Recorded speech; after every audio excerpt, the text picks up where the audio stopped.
Hello बच्चों, आज हम आ गए हैं लेक्चर नंबर 7 लेके क्लास 10th लाइट चैप्टर का रिफ्लेक्शन एंड रिफ्रैक्शन में हमने बच्चों लास्ट वीडियो में रिफ्लेक्शन खत्म कर लिया था। आज हमारी शुरुआत होगी बच्चों रिफ्रैक्शन से। आज हम इस लेक्चर में रिफ्रैक्शन की बातें करेंगे कि वो क्या होता है और उसके बारे में कुछ चीजें जानेंगे। तो मैंने कहा अगला हमारा टॉपिक है रिफ्रैक्शन। अगला हमारा टॉपिक है रिफ्रैक्शन ऑफ लाइट। लाइट के रिफ्रैक्शन के बारे में बच्चों आज हम जानने जा रहे हैं। ठीक है, ठीक है बच्चों, थोड़ा जानेंगे क्या होता है। मैंने कहा मैं तुम्हें एक डायग्राम से इस बात को समझाऊंगा। ठीक है, अच्छा, मैंने कहा इस बार डायग्राम में फिर शिफ्ट कर लूंगा बच्चों। मैंने कहा इस बार मान लो मेरे पास ये एक कोई सरफेस नहीं है। पिछली बार तो मेरे पास प्लेन और स्मूथ सरफेस थी ना, ये मैंने कहा प्लेन और स्मूथ सरफेस नहीं है। ये एक ऐसी लेयर है या एक ऐसी इंटरफियरेंस है या ऐसा इंटरफेस है जो एक मीडियम को दूसरे मीडियम से अलग कर रहा है। मतलब ऊपर कुछ और है, इसके नीचे कुछ और है। ऐसा मानो बाल्टी में या स्विमिंग पूल में पानी भरा हुआ है, पानी से ऊपर एयर है और अंदर पानी है। तो पानी की सबसे ऊपर वाली लेयर उसको कहते हैं बच्चों, ये वो है दो मीडियम्स को अलग एक दूसरे से सेपरेट करती है। मैंने कहा मान लो ऊपर जो मीडियम है वो रेयरर है। रेयरर मतलब उसके पार्टिकल्स दूर दूर हैं, मतलब उस मैं एयर मान सकते हो रेयरर। ठीक है, और मैंने कहा दूसरा जो मीडियम है वो डेंसर है, डेंसिटी ज्यादा है उसकी इसके मुकाबले। मैंने कहा दूसरा मीडियम मान लो डेंसर मीडियम है। कैसा मीडियम है? डेंसर मीडियम है। मैंने कहा बहुत ही ध्यान से सुनोगे मेरी एक बात। मैंने कहा मेरी एक बात बहुत ध्यान से आप लोग सुनोगे, बहुत ही ध्यान से सुनोगे।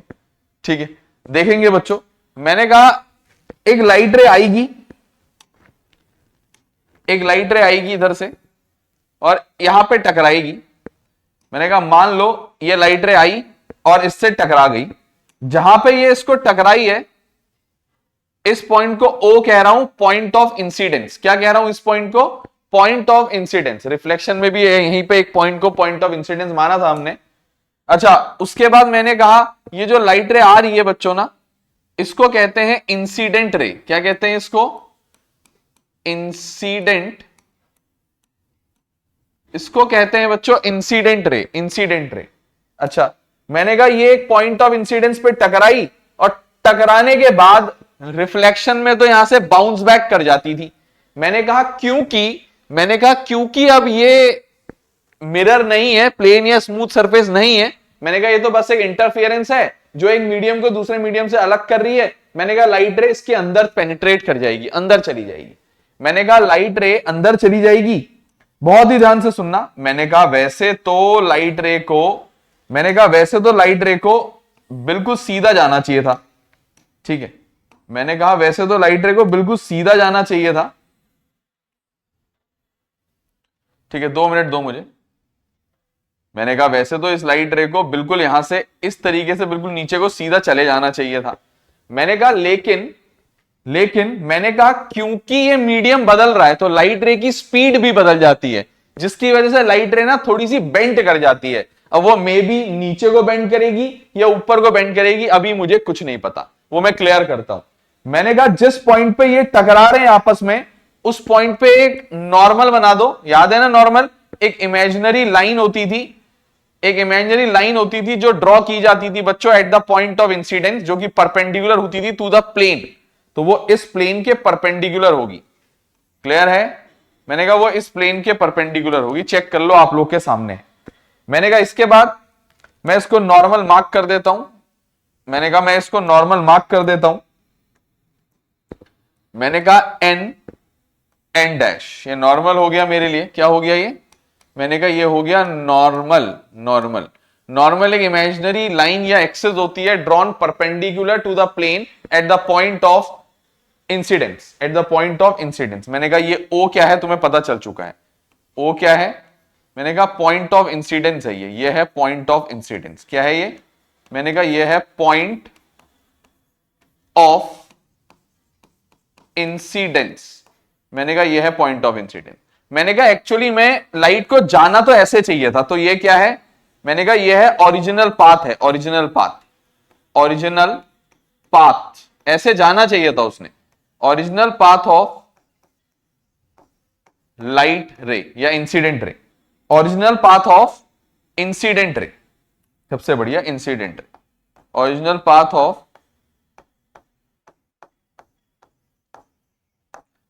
पाथ ऑफ इंसिडेंट रे है बच्चों ये।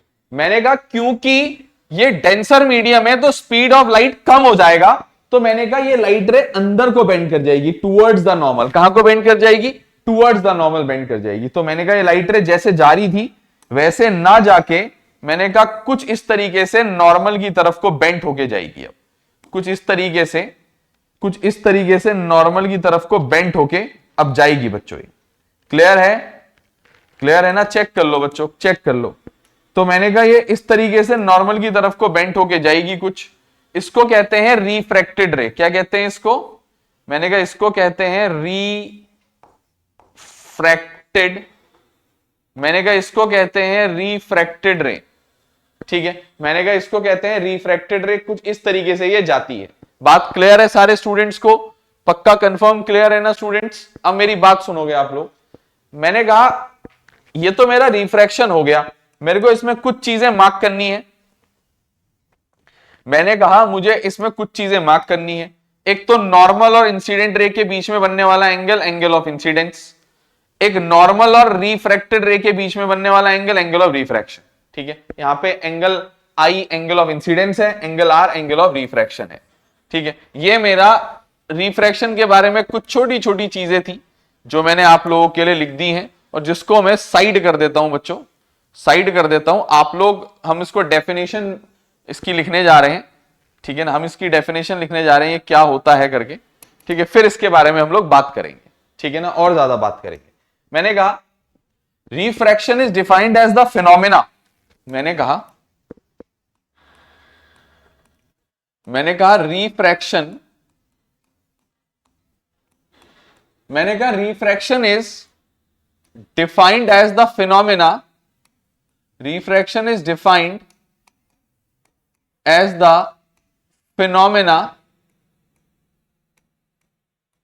मैंने कहा refraction is defined as the phenomena of bending of a ray of light. कहां को bending मुझे नहीं पता। अगर rarer medium है नीचे तो away from normal, denser है तो towards। क्यों? अभी थोड़ी देर में समझाऊंगा। दोबारा से थोड़ा बताया, थोड़ा और बताऊंगा। Defined as the phenomena of bending of a ray of light, bending of a ray of light,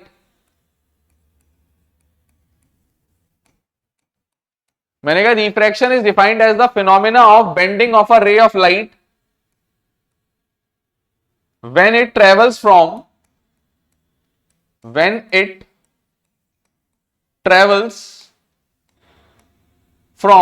one medium to another medium, from one medium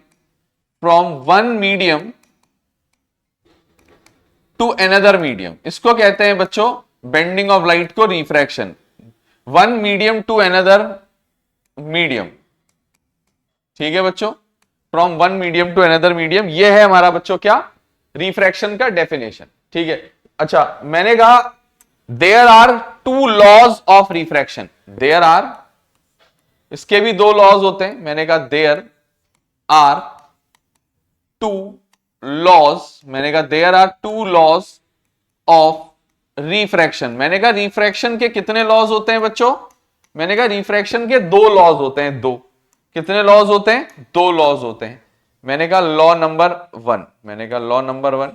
मैंने कहा पहला लॉ वही होता है जैसा रिफ्लेक्शन में होता था। The incident ray, the normal and the refracted ray lie on the same plane at the point of incidence. Check कर लो, चेक कर लो। एक ही प्लेन है, एक ही प्लेन है और पॉइंट ऑफ इंसिडेंस में ही है सब कुछ, सब कुछ पॉइंट ऑफ इंसिडेंस पे है। मैंने कहा द इंसिडेंट रे पहला होता है, the incident ray comma normal and refracted ray lies on the same plane, lies on the same plane at the point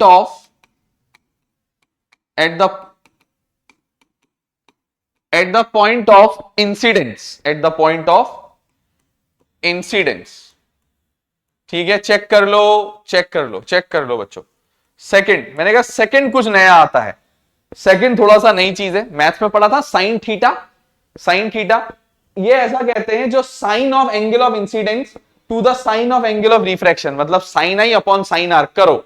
मान लो ये 30 डिग्री, मान लो ये 60 डिग्री है, ऑब्वियसली ये 60 से कम हो गया होगा ना, आधा हो गया लगभग, तो 30 हो गया मान लो, फॉर एग्जांपल मान लो ये 30 हो गया है। मैंने कहा साइन 60 साइन आई upon sine r, sine 60 upon sine 30 की वैल्यू जो भी आएगी, क्या आएगी, कोई एक नंबर आएगी ना, हमेशा फिक्स एक कांस्टेंट आएगी ना। ये कहता है साइन आई अपॉन साइन आर हमेशा एक कांस्टेंट होता है, साइन आई अपॉन साइन आर हमेशा एक कांस्टेंट होता है। बच्चों बहुत ही ध्यान से सुनना। अब मैंने कहा द रेशियो ऑफ, क्या कहता है सुन लो,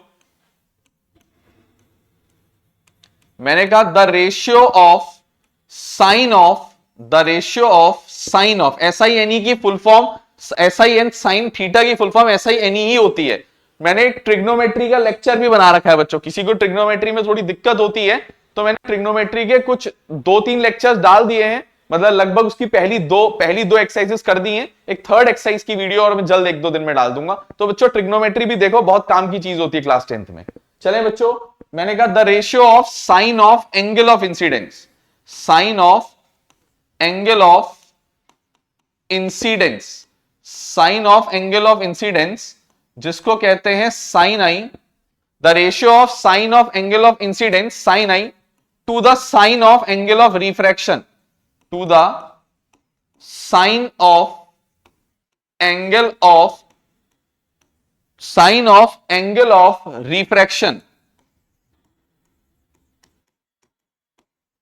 जिसको साइन आर कहूंगा मैं, is always a constant, is always a, is always, is always a constant. क्या होता है बच्चों ये हमेशा, इज ऑलवेज अ कांस्टेंट। ठीक है, मैंने कहा दैट इज, मैंने कहा sine I upon sine are equal to क्या होता है बच्चों, इक्वल टू क्या होता है, कांस्टेंट होता है। साइन आई अपॉन साइन आर कांस्टेंट होता है। क्लियर है बच्चों, चेक कर लोगे, चेक कर लोगे, चेक कर लोगे, क्लियर है, क्लियर है, क्लियर है, क्लियर है, चेक कर लोगे। अब मेरी बात सुनो सारे स्टूडेंट्स, मैंने कहा second law, second law of refraction important भी है थोड़ा ज्यादा, क्यों बताता हूं। ठीक है, मैंने कहा second law of refraction, second law of refraction is also known as, is also known as Snell's law of refraction. Snell's, SNELLS, Snell's law is also known as Snell's law of refraction। मतलब अभी बताता हूं, मैं बताता हूं क्या क्या कहानी उलझ गई है, बताता हूं अभी। is also known as Snell's law of refraction। मेरी बात बहुत ही ध्यान से देखोगे, मेरी बात बहुत ध्यान से सुनोगे भी, देखोगे भी। ठीक है, हमने क्या कहा, हमने क्या कहा बच्चों, हमने कहा, सुनना सुनना सुनना बच्चों, हमने कहा सेकेंड लॉ ऑफ रिफ्रैक्शन को स्नेल्स लॉ भी कहते हैं। एग्जाम में क्वेश्चन आएगा लॉज ऑफ रिफ्रैक्शन लिखो, दोनों लॉ लिख देना, इस बात से तुम्हारा कोई मतलब नहीं है। वहां एग्जाम में आ गया right Snell's law for refraction, तुम लिखोगे the ratio of sine of angle of incidence to the sine of angle of refraction is always a constant और sine I upon sine are equal to constant. ये जो है ना, ये है Snell's law. ठीक है, मैंने क्या कहा, मैंने क्या कहा, ये है स्नेल्स लॉ, ये है Snell's law, Snell's law of refraction ये है बच्चों। बात क्लियर है, चेक कर लो, चेक कर लो। ठीक है, तो बच्चों please pause the video to note it down, please pause the video to note it down, please pause the video to note it down, फिर आगे की बात करते हैं। ठीक है, आगे के मुद्दे सुलझाएंगे फिर। ठीक है, मेरे को लगता है कर लिया होगा आप लोगों ने। ठीक है, कर लिया होगा। चलते हैं रिफ्रैक्शन के बाद आगे की तरफ, थोड़ा सा आगे की तरफ। ठीक है, मैंने कहा एक नोट लिखाते हैं यहां पे, मैंने कहा एक नोट लिखाते हैं, प्यारा सा क्यूट सा नोट लिखाते हैं। सुनोगे बच्चों ध्यान से, मैंने कहा नोट क्या लिखा सकते हैं, मैंने कहा नोट क्या लिखा सकते हैं, बहुत ही ध्यान से सुनोगे, बहुत ही ध्यान से सुनोगे। नोट क्या लिखा सकते हैं, सुन लो भाई, सुन लो, पढ़ाई में ध्यान दे लो। मैंने कहा क्या लिखा सकते हैं नोट, मैंने कहा मान लो, मान लो, मान लो, मान लो ये मेरी एक इंटरफियरेंस है, ठीक है, मान लो ये मेरी इंटरफेरेंस है, मतलब एक मीडियम को दूसरे मीडियम से अलग कर रही है। मैंने कहा मान लो इसके ऊपर रेयरर मीडियम है जैसा कि अभी था, और नीचे डेंसर मीडियम है। ठीक है, तो मैंने कहा मान लो अगर कोई लाइट रे आती है और टकराती है, इस पे आती है और इस पे टकराती है, तो मैंने कहा टकराने के बाद, मैंने कहा जहां पे टकराएगी उसको पॉइंट ऑफ इंसिडेंस कहते हैं। मैंने कहा वहां पे मुझे एक नॉर्मल ड्रॉ करना पड़ेगा, मैंने कहा वहां पे मुझे एक नॉर्मल ड्रॉ करना पड़ेगा। ठीक है ना, मैंने कहा टकराने के बाद ये लाइट रे कायदे से तो सीधा जानी चाहिए थी, लेकिन सीधा नहीं जाएगी, ये ऐसे सीधे नहीं जाएगी। मेरी बात बहुत ध्यान से सुनना, जाना इसको बिल्कुल जैसे मैंने अभी कर रखा है ऐसे चाहिए था, लेकिन क्योंकि ये रेयरर से डेंसर में जा रही है तो ये टूवर्ड्स द नॉर्मल बेंट हो जाएगी। कहां को बेंट हो जाएगी? Towards the normal. जाना इसने कैसे चाहिए था? बिल्कुल सीधा, बिल्कुल सीधा। हम दिखा दें बच्चों, हम दिखा देंगे। जाना इसने बिल्कुल ऐसे चाहिए था, ये गई कैसे बच्चों? जैसा तुम लोग को इस वक्त दिख रहा है। मैंने कहा ये गई कैसे? ये गई बच्चों यहां से आई, ये ऐसे चली गई। मैंने कहा ये टूवर्ड्स द नॉर्मल बेंट हो गई। ठीक है, टूवर्ड्स द नॉर्मल बेंट हो गई। मैंने कहा ये मेरा नॉर्मल है, N N dash, N N dash. ठीक है, बाकी तुम्हें पता है इंसिडेंट रे, रिफ्रैक्टेड रे, original path of incident ray. मैंने कहा ठीक है, एक कहानी हमने ये जान ली, इसको रख देते हैं साइड में, और इसके बारे में एक पॉइंट लिख देते हैं बच्चों, बहुत ही प्यारा सा पॉइंट लिख देते हैं। मैंने कहा पॉइंट क्या हो सकता है? मैंने कहा जब कभी भी एक लाइट रे रेयरर मीडियम से डेंसर मीडियम में जाती है तो वो टूवर्ड्स द नॉर्मल बेंट हो जाती है। मैंने कहा व्हेन अ लाइट रे, मैंने कहा व्हेन अ लाइट रे travels from rarer medium to denser medium, rarer medium to denser medium, rarer medium to denser medium, comma, it gets bent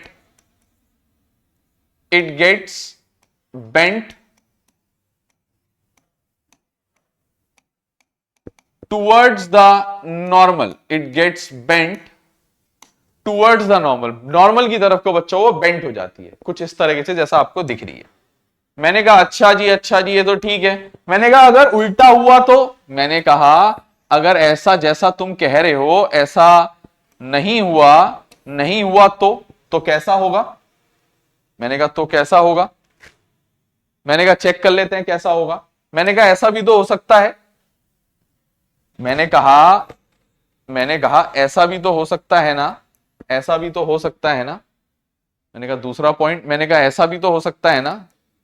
बच्चों कैसा पूछो? मैंने कहा ऐसा भी तो हो सकता है कि नीचे रेयरर मीडियम हो और ऊपर डेंसर मीडियम हो। मैंने कहा ऐसा भी तो हो सकता है ना कि नीचे रेयरर मीडियम हो और ऊपर डेंसर मीडियम हो। ठीक है, ऐसा भी तो हो सकता है ना। मैंने कहा ऐसा भी तो हो सकता है। ठीक है, मैंने कहा ऐसा भी तो हो सकता है कि उसका उल्टा हो जाए, नीचे रेयरर हो और ऊपर मीडियम डेंसर।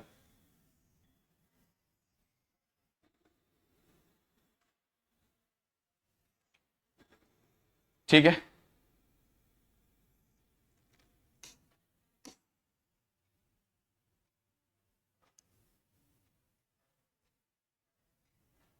एक सेकंड है बच्चों, बस होने वाला है। ठीक है, मैंने कहा ऐसा भी तो हो सकता है इस बार उल्टा हो, ऊपर मीडियम डेंसर हो और नीचे मीडियम रेयरर हो। मैंने कहा फिर क्या होगा? मैंने कहा क्या होगा? कुछ नहीं होगा। लाइट रे को जाना चाहिए था बिल्कुल सीधा, लाइट रे को जाना चाहिए था यहां से बिल्कुल कुछ इस तरीके से सीधा। ठीक है, मैंने कहा वो सीधे नहीं जाएगी, कहीं को बेंट होगी, क्योंकि एक मीडियम से दूसरे मीडियम में जा रही है, क्योंकि इस बार डेंसर से रेयरर में जा रही है। ऐसा मीडियम जो डेंसर है उसमें लाइट रे की स्पीड धीरे होगी, जैसे ही वो रेयरर मीडियम खुले इलाके में आ जाएगा, रेयरर मीडियम में आ जाएगा, वो तेज भागने लगेगी, उसकी स्पीड बढ़ जाएगी। तो कहते हैं वो अवे फ्रॉम नॉर्मल चली जाएगी। कहां चली जाएगी वो? मैंने कहा वो अवे फ्रॉम नॉर्मल चली जाएगी। बात क्लियर है? चेक कर लो, मैं मजाक नहीं कर रहा हूं, चेक कर लो। ठीक हो गया, ठीक हो गया बच्चों, ठीक हो गया, आप लोग समझदार हो।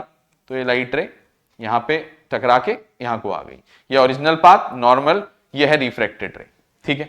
मैंने कहा तुम्हारे सामने है जो, अब सुनोगे हमने क्या कहा। मैंने कहा when a light ray travels from, when a light ray travels from, मैंने कहा when a light ray travels from denser medium to rarer medium. मैंने क्या बोला, मैंने कहा when a light ray travels from denser medium to rarer medium, it gets bent away from the normal, it gets bent away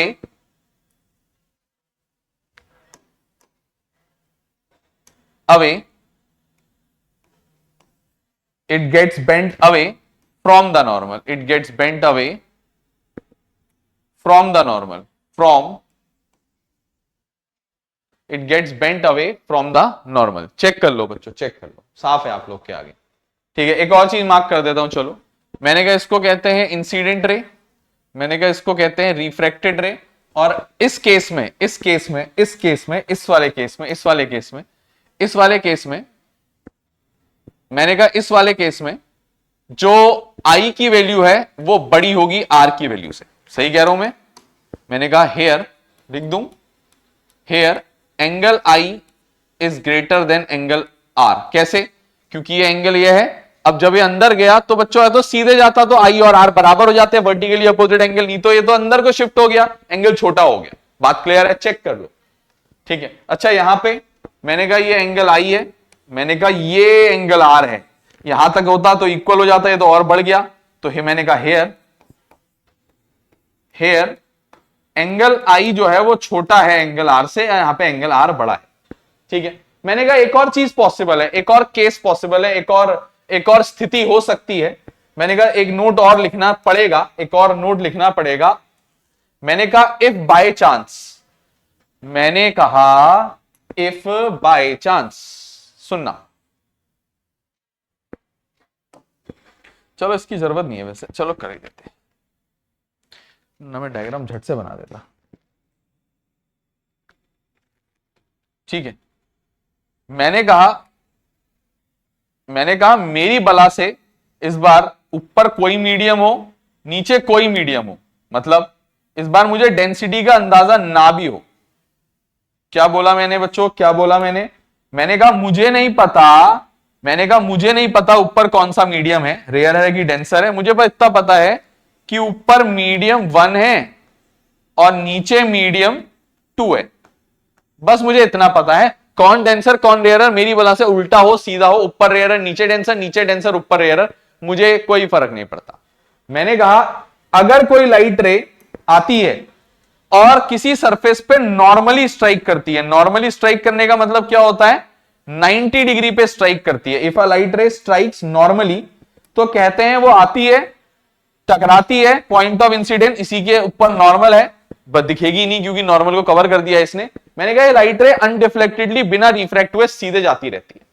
check कर लो, check कर लो, check कर लो, मजाक नहीं कर रहा हूं, तुम्हारे सामने है।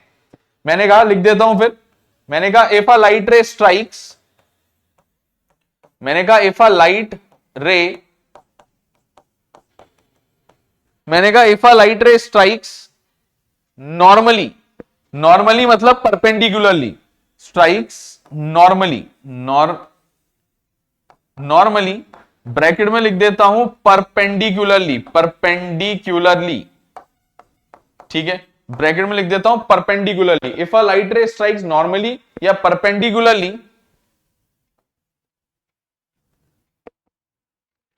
ठीक है, if a light ray strikes normally या परपेंडिकुलरली, कॉमा, इट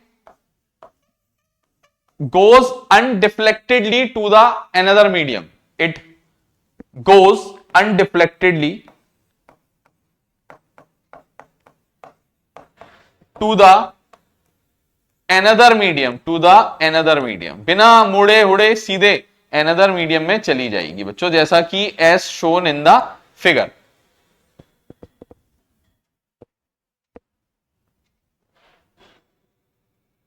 जैसा फिगर में दिख रहा है उस हिसाब से, तो बच्चों please pause the video to note it down, please pause the video to note it down. ठीक है स्टूडेंट्स, चलते हैं बच्चों अब आगे की तरफ और देखते हैं आगे क्या हम कर सकते हैं।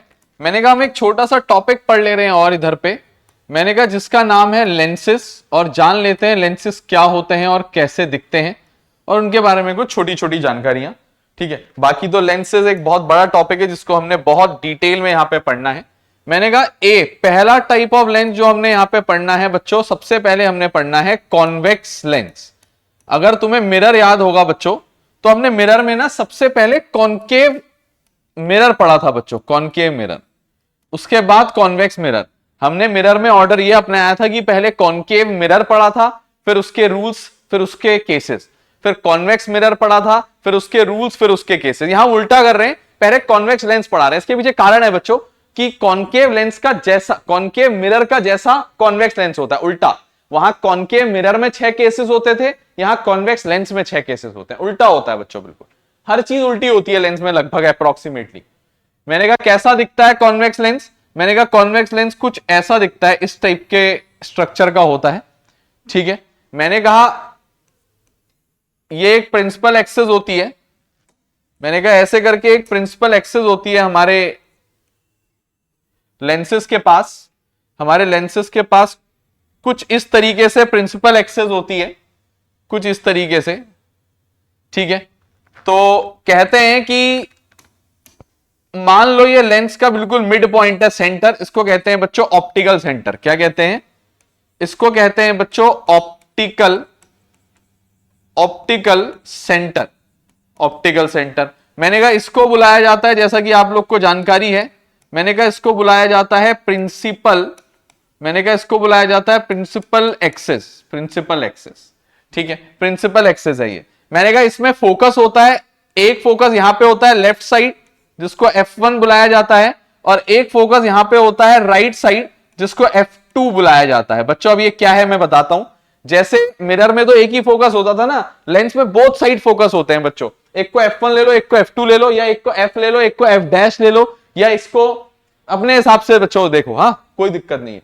मैंने कहा जितनी दूरी पे ये है उतनी ही दूरी पे इस मिरर से दूर एक पॉइंट और होता है, इसका दुगना, ट्वाइस ऑफ F1। पॉइंट का नाम भी डबल होता है, ट्वाइस ऑफ F1। इतनी ही दूरी पे इधर पे भी एक पॉइंट होता है जिसका नाम ट्वाइस ऑफ F2 होगा। कुछ लोग यहां पे F और 2F लिखते हैं, F डैश और 2F डैश भी लिखते हैं। मैंने वो मार्क किया है बच्चों जो हमारी एनसीईआरटी में लिखा हुआ है, क्लियर है? मैंने वो लिखा है जो हमारी एनसीईआरटी में लिखा है। और क्या बता सकता हूं मैं इसके बारे में? मैंने कहा इस लेंस के बारे में मैं एक और चीज बता सकता हूं। कॉन्वेक्स लेंस बीच से छू के देखोगे, ऐसा लेंस, किसी लेंस को हाथ में लेना, जो लेंस बीच से मोटा और साइडों से पतला होता जाएगा, साइडों से, कोनों से पतला होगा, वो कॉन्वेक्स लेंस होगा। तुम छू के भी पता लगा, आंखें बंद करो, 2 लेंस उठाओ, ऐसे ऐसे छुओ, बीच में मोटा, साइड की तरफ आओ पतला, तो बच्चों को कौन सा लेंस निकलेगा? कॉन्वेक्स। इसका उल्टा होगा तो कॉनकेव। ठीक है, ये कभी कभी एग्जाम में आता है कि तुम टच करके कैसे बता सकते हो कि कौन सा लेंस कॉन्वेक्स है, कौन सा कॉनकेव है। ठीक है, मैंने कहा कॉन्वेक्स लेंस, मैंने कहा कॉन्वेक्स लेंसेज, मैंने कहा कॉन्वेक्स लेंस इज थिक, मतलब मोटा। मैंने कहा convex lens is thick at the centre, मैंने कहा convex lens is thick at the centre, ठीक है, एंड थिन, पतला, and thin at its edges, at its edges, साइडों में पतला होता है बच्चों, पतला, साइडों में पतला होता है। इस तरीके से तुम उसको छू के बता सकते हो कि वो कौन सा है। मैंने कहा बी पार्ट, मैंने कहा बारी आती है बच्चों हमारे कॉनकेव लेंस की, कॉनकेव लेंस की। ठीक है, हम इसके बाद क्या करेंगे ना बच्चों, हम इसके बाद इसके बारे में ये जानेंगे कि इसमें रे डायग्राम कैसे बनाते हैं, उसके लिए रूल्स जानेंगे, फिर इसके 6 केसेस, फिर इसके रूल्स जानेंगे, फिर इसके 2 केसेस, इसमें 2 ही केसेस होते हैं। तो मोस्ट प्रोबेबली हमारा अगला वाला जो लेक्चर आएगा, ये 6th है ना, इसका अगला वाला जो लेक्चर आएगा 7th, उसमें मैं ये टाइप्स ऑफ लेंसेस के रे डायग्राम पूरे करा दूंगा। ठीक है, वो चिल रहने वाली बात है, बढ़िया करके मैं करा दूंगा, कोई टेंशन नहीं लेनी है, बहुत ही जल्द, और अपलोड भी कर दूंगा, टाइम नहीं लूंगा ज्यादा। मैंने कहा कुछ ऐसा दिखता है ये लेंस, कुछ ऐसा दिखता है। मैंने कहा इसके पास भी एक एक्सिस होती है नोन एज प्रिंसिपल एक्सिस, मैंने कहा इसके पास भी एक एक्सिस होती है जिसको हम लोग प्रिंसिपल एक्सिस कहते हैं, और बीच में बीच में इसके एक पॉइंट होता है जिसको ऑप्टिकल सेंटर कहते हैं। इस साइड एक फोकस होता है F1, उस साइड एक फोकस होता है F2, चाहो तो कुछ और नाम ले लो, लेकिन एनसीईआरटी में यही लिया हुआ है। ठीक है, चेक कर लो। मैंने यहां पे ट्वाइस नहीं लिखा क्योंकि क्यों मैं वो रे डायग्राम में बताऊंगा, लिख सकते हो, कोई दिक्कत नहीं है। Twice of F1, twice of F2, उससे कोई फर्क नहीं पड़ता। ठीक है, तुम लोग चाहो तो लिख सकते हो। और मेरी बात ध्यान से सुनना, मैंने कहा ये क्या है, ये मैंने कहा ये प्रिंसिपल एक्सिस है, मैंने कहा ये प्रिंसिपल एक्सिस है, मैंने कहा ये ऑप्टिकल सेंटर है, वो दोनों फोकस हैं, लेकिन इन दोनों में असली फोकस कौन सा है, असली फोकस कौन सा है, उसके बारे में हम रे डायग्राम के बाद जब न्यूमेरिकल्स करेंगे ना, साइन कन्वेंशन, तभी बताऊंगा कि रियल फोकस कौन सा है, मतलब असली इन दोनों में से इसका फोकस कौन सा मानोगे। क्योंकि जब फोकल लेंथ निकालोगे तो एक फोकस को मानना पड़ेगा ना, या तो फोकल लेंथ ये वाली होगी या वाली होगी, या ये वाली होगी या ये वाली होगी, तो एक को तो डिसाइड करना ही पड़ेगा, उसको सिखाऊंगा मैं तुम्हें। मैंने कहा ये टॉपिक सिर्फ ये बताने के लिए कि लेंस कैसे दिखते हैं और छू के कैसे बता सकते हो। मैंने कहा एक और चीज लिख देता हूं, मैंने कहा कॉन्केव लेंस बच्चों ये साइडों से मोटा होता है, बीच में पतला होता है। मैंने कहा कॉन्केव लेंस इज थिक, मोटा बच्चों, is thick at its edges. आप लोग अपने अपने चश्मों को छू के भी देख सकते हो बच्चों, ऐसे ऐसे करके ना पता चल जाएगा। बीच में पतला, साइड में मोटा, तो ये वाला, बीच में मोटा, साइड में पतला, तो ये वाला। Concave lens is thick at its edges and thin पतला एट द सेंटर, बीच की तरफ को इस जगह पे पतला होगा, साइडों में मोटा होगा। ठीक है, तो मैंने कहा ये क्या बताया मैंने, ये मैंने बताई ट्रिक, ये ट्रिक है, trick to identify concave and convex mirror by touching them. ये मैंने एक तुम लोग को ट्रिक बताई है, to identify concave and convex mirror by touching them. मैंने कहा ये एक ट्रिक है to identify concave and convex mirror by touching them. Clear है? तो मैंने कहा ये जो हमने लिखा है ये क्या है, मैं बता देता हूं दोबारा से एक बार आप लोगों को। ठीक है, मैंने कहा ये दोनों चीजें जो हैं ये ट्रिक है। ट्रिक क्या है बच्चों ट्रिक है, ट्रिक। मैंने कहा एक नोट और लिखूंगा यहां पे, मैंने कहा ट्रिक टू आइडेंटिफाई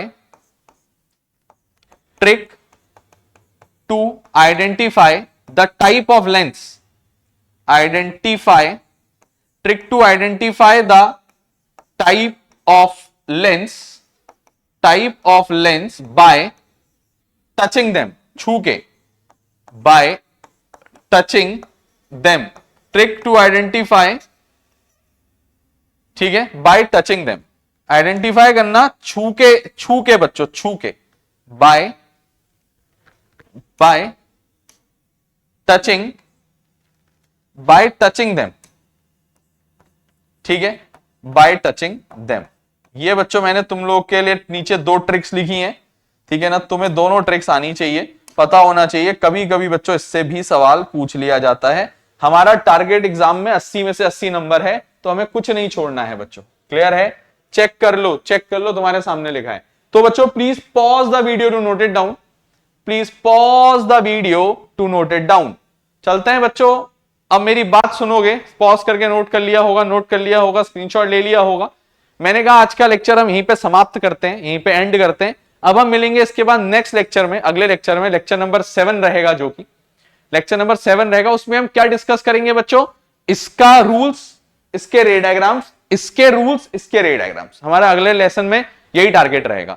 तो बच्चों मिलते हैं अगले लेक्चर में, तब तक के लिए good bye, thank you so much for watching the lecture. और इस लेक्चर को आगे को जाके फॉरवर्ड करोगे अपने फ्रेंड्स को, जितना ज्यादा हो सके उतना ज्यादा फॉरवर्ड करोगे बच्चों। Thank you so much.